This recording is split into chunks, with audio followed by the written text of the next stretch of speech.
তো হ্যালো বন্ধুরা, good morning. তো তোমরা দেখতেই পাচ্ছ, এই যে দেখো চারিদিকে জলই জল। গতকাল রাত্রেবেলা খুব বৃষ্টি হয়েছে, দেখো। তো ব্লগটি শুরু করলাম আজকে এখান থেকে। তো চলে এসেছি আমরা একটু সজনা পাড়তে। তোমরা দেখো সজনা পাড়তে। তো সজনা দিয়ে আজকে কি করব চলো তোমাদেরকে দেখাবো। তো দেখো আমাদের সজনা পাড়া হয়ে গেছে। আমরা দুজন মানুষ, এই কটা সজনায় হয়ে যাবে। আরও কিছু দিব এর মধ্যে, ঠিক আছে। তো চলো তাহলে প্রথমে হচ্ছে পাঁচফোড়নগুলো ভেজে নিব।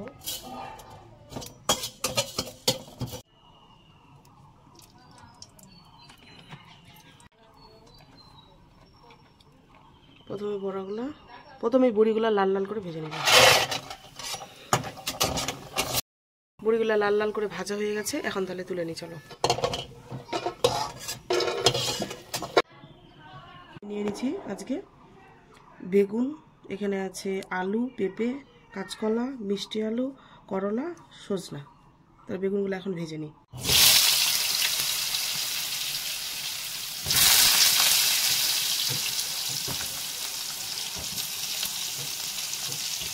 করলা দিচ্ছি, এগুলো ভেজে নিব।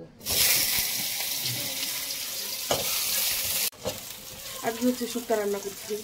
আমার ছেলে ঝাল একদমই খেতে পারে না, ওর পক্ষে খুবই ভালো। অন্য সব বাচ্চারা তাও এক দুটা লঙ্কা দিলে খেতে পারে, কিন্তু আমার ছেলে একদমই ঝাল খেতে পারে না। একটা লঙ্কার দানা দিলেও খেতে পারবে না। দেখো একটু পাঁচফোড়ন দিয়ে দিলাম ফোড়নে। এগুলো দিয়ে দিলাম, তারপরে মিষ্টি আলু, কাঁচকলাগুলো দিয়ে দিলাম। ঢাকা দিয়ে দিয়ে হালকা করে ভেজে নিতে হবে। ঢাকাটা খুলে নিলাম, তারপরে দিয়ে দিবি সজনা। সব কিছু দিয়ে দিয়েছি এবার, তারপরে এবার একটু ভেজে দেবো। তো এখানে আছে রাঁধুনি বাটা আর আদা বাটা, যেটা হচ্ছে মেন জিনিস, এটা এখন দিয়ে দেবো। বুঝছি কি দেখো, তাহলে তরকারিটা ভাজা হয়ে গেছে। তারপরে দুধ দিয়ে দিলাম, ঠিক আছে। তাহলে একটু জল দিয়ে দিলাম। তাহলে দুধ দেওয়ার পরে একটু জল দিয়ে দিলাম, ঠিক আছে, সেদ্ধ হওয়ার জন্য।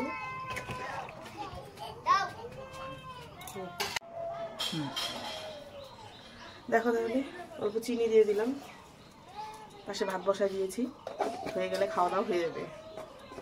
তাহলে ঝোলটা ভালো করে ফুটে গেছে, তাহলে বড়ি, বেগুন ভাজা, উস্তা ভাজা সব দিয়ে দিবি এগুলো। তো দেখো পাঁচফোড়ন যেটা ভাজে রেখেছিলাম, একটু গুঁড়া করে রেখেছি আদা ভাঙ্গা করে, ওটা দিয়ে দিই। দেখো তাহলে হয়ে গেছে, নামিয়ে নিলাম। জানি না কেমন হবে, জীবনে প্রথমবার শুক্তো রান্না করলাম।